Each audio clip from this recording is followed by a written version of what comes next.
Hello friends, எல்லாரும் எப்படி இருக்கீங்க? இன்றைக்கி நம்ம வீடியோவில் நல்ல டேஸ்டியான ஒரு ஸ்நாக் தான் செய்ய போகிறோம். உருளைக்கிழங்கை வேக வச்சு எடுத்துக்கிட்டிங்கனாலே போதும். டீ போடுற நேரத்தில் ஸ்நாக் ரெடி பண்ணிடலாம். வாங்க எப்படி செய்கிறதுன்னு பார்க்கலாம். ஒரு கப் அளவுக்கு அவல் எடுத்திருக்கேன். நீங்கள் எப்படி அளவு எடுத்துக்கிறீங்கன்னு பார்த்தீங்கன்னா 2 கைப்பிடி அளவுக்கு இப்படி அவலை எடுத்திங்கன்னா கரெக்டாக இருக்கும். பாருங்கள், நான் வெயிட் போட்டு எடுத்ததில் 60 கிராம் வருது. நீங்கள் 2 கைப்பிடி அளவுக்கு எடுத்திங்கன்னா உங்களுக்கு கரெக்டாக இருக்கும்.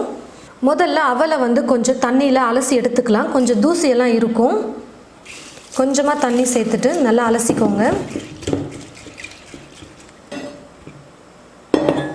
பாருங்கள் எவ்வளோ தூசியெல்லாம் வருது.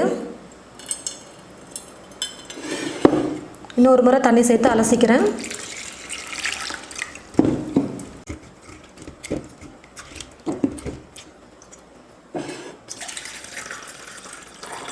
நல்லா தண்ணி இல்லாமல் வடித்து வச்சுக்கிறேன்.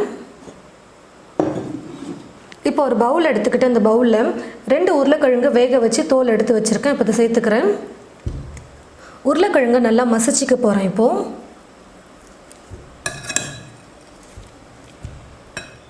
உருளைக்கிழங்கு நல்லா மசிச்சதுக்கப்புறமா நம்ம எடுத்துருக்கிற அவலை சேர்த்துக்கலாம். நல்லா தண்ணி இல்லாமல் நான் வடித்து வச்சுருக்கேன். பாருங்கள், இப்போ இந்த அவலை சேர்த்துக்கிறேன். ஒரு வெங்காயம் எடுத்து நல்லா பொடியாக கட் பண்ணி வச்சுருக்கேன், அதை சேர்த்துக்கிறேன். ஒரு பச்சை மிளகாய் எடுத்து நல்லா பொடியாக கட் பண்ணி வச்சுருக்கேன். கொத்தமல்லி கொஞ்சம் நறுக்கியது. கொத்தமல்லி கொஞ்சம் அதிகமாக சேர்த்து செய்யும்போது டேஸ்ட் நல்லா சூப்பராக இருக்கும். மஞ்சள் தூள் கொஞ்சம் சேர்த்துக்கிறேன். சீரகத்தூள் கொஞ்சம். இதெல்லாம் கொஞ்சம் 1/4 ஸ்பூனுக்கும் குறைவாகவே சேர்த்துக்கிட்டால் போதும். பச்சை மிளகாய் கொஞ்சம் தான் சேர்த்துருக்கேன். அதனால் காரத்துக்கு ஒரு 1/2 ஸ்பூன் அளவுக்கு வெறும் மிளகாய் தூள் சேர்த்துக்கிறேன். நீங்கள் காரம் இன்னும் கம்மியாக சாப்பிட்றதா இருந்தால் ஒரு 1/4 ஸ்பூன் சேர்த்துக்கோங்க. உப்பு தேவையான அளவுக்கு சேர்த்துக்கிறேன். அரிசி மாவு 4 ஸ்பூன் அளவுக்கு சேர்த்து நல்லா மிக்ஸ் பண்ணிக்கிறேன். வெங்காயம் உருளைக்கிழங்கு எல்லாமே கொஞ்சம் ஈரப்பதமாக இருக்கிறதுனால தண்ணி சேர்க்காமல் நல்லா மிக்ஸ் பண்ணிக்கலாம். அதுக்கப்புறம் தண்ணி பத்தலைன்னா நம்ம 1 ஸ்பூன் அளவுக்கு சேர்த்தா போதும்.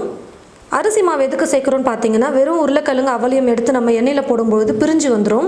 அதே அரிசி மாவு சேர்த்து கொஞ்சம் நம்ம மிக்ஸ் பண்ணும்போது நல்லா ஒரு பைண்டிங் கிடைக்கும். அப்போ எண்ணெயில் போட்டு பொரிச்சு எடுக்கும்பொழுது பிரிஞ்சு போகாமல் நல்லா அழகாக உருண்டையாக வரும்.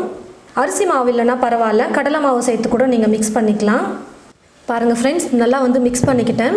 தண்ணி இப்போ நான் எதுவும் சேர்க்கலை, கரெக்டான பதத்தில் தான் இருக்குது. நான் 4 ஸ்பூன் அரிசி மாவு போட்டு மிக்ஸ் பண்ணதில் இப்படி நம்ம உருளைக்கிழங்கை எடுத்து உருண்டை பண்ணோம்னா நல்லா உருண்டை நல்லா கெட்டியாக வரணும். ரொம்ப இலக்கமாக இருந்தாலும் பிரிஞ்சிடும். அப்படி இல்லைன்னா எண்ணெய் அதிகமாக குடிச்சிடும். பாருங்கள், இந்த மாதிரி வரணும். உருளைக்கிழங்கு கையில் ஒட்டாமல் வரத்துக்கு கொஞ்சம் எண்ணெய் தடவிக்கிட்டு நம்ம உருண்டை பண்ணிக்கலாம்.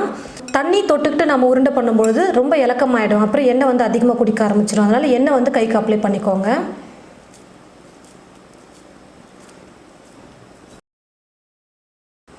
இந்த மாதிரி எல்லா உருளைக்கிழங்கையும் உருண்டை பண்ணி ஒரு பிளேட்டில் வச்சுக்கிட்டோம்னா பொரிச்சு எடுக்கிறதுக்கு ரொம்ப ஈஸியாக இருக்கும். பாருங்கள் ஃப்ரெண்ட்ஸ், இந்த மாதிரி உருண்டை பண்ணி வச்சுக்கிட்டேன். நான் கடாயில் எண்ணெய் ஊற்றி வச்சுட்டேன். எண்ணெய் நல்லா சூடேறிடுச்சு. எண்ணெய் நல்லா காஞ்சதுக்கப்புறமா ஸ்டவ்வை மீடியம் ஃப்ளேமில் வச்சுக்கோங்க.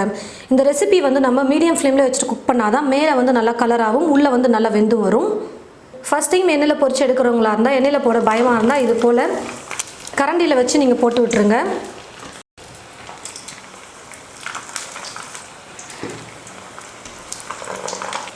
ஸ்டவ்வை மீடியம் ஃப்ளேமில் வச்சுட்டே குக் பண்ணால் தான் நல்லா சூப்பராக வெந்து வரும். எண்ணெயில் போட்டதுமே கலந்து விடாதீங்க, உடஞ்சி போயிடும். கொஞ்சம் லைட்டாக வெந்ததுக்கப்புறமா கலந்து விட்டுக்கலாம். இப்போ லைட்டாக நான் அப்படியே கலந்து விட்டுக்கிறேன். அப்பப்போ திருப்பி கொடுத்துட்டே இருக்கலாம். அப்போ தான் எல்லா பக்கமும் நல்லா கலராக வெந்து வரும்.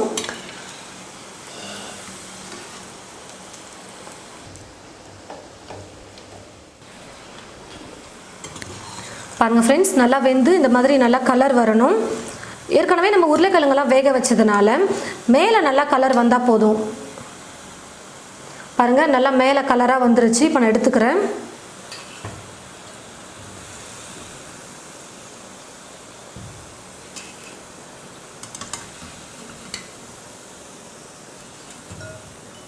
இதே போல் எடுத்துருக்கிற எல்லாத்தையும் நம்ம எண்ணெயில் போட்டு பொரிச்சு எடுத்துக்கலாம்.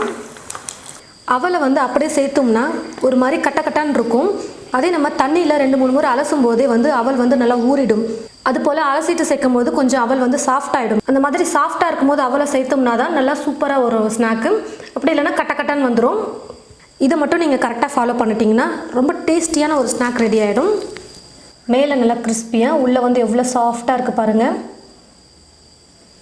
நல்லா சூடாக இது போல் உருளைக்கிழங்கையும் அவளையும் வச்சு நம்ம செஞ்சுட்டு டொமேட்டோ சாஸ் இருந்ததுன்னா சாஸ் தொட்டு சாப்பிடும்போது இன்னும் நல்லா டேஸ்ட்டாக இருக்கும். ஈவினிங் டைமில் இது போல் சூடாக டீ கூட இந்த மாதிரி நல்லா சூப்பராக கிறிஸ்பியாக உள்ள சாஃப்டாக இருக்கக்கூடிய ஸ்நாக்ஸ் செஞ்சு சாப்பிடும்போது டேஸ்ட்டே வேறு லெவலில் இருக்கும். கண்டிப்பாக ட்ரை பண்ணி பாருங்கள். ட்ரை பண்ணி பார்த்துட்டு எப்படி இருக்குன்னு மறக்காமல் கமெண்ட் பாக்ஸில் வந்து கமெண்ட் பண்ணுங்கள். இந்த ரெசிபியை மற்றவங்களுக்கும் ஷேர் பண்ணுங்கள். இது போல் நிறைய டிஃப்ரெண்ட்டான ரெசிபிஸ்லாம் பார்க்க தமிழ் ஃபுட் மசாலா சேனலை மறக்காமல் சப்ஸ்கிரைப் பண்ணி வச்சுக்கோங்க. கூடவே பக்கத்தில் இருக்கிற பெல் ஐக்கானையும் கிளிக் பண்ணிக்கோங்க. தேங்க்யூ.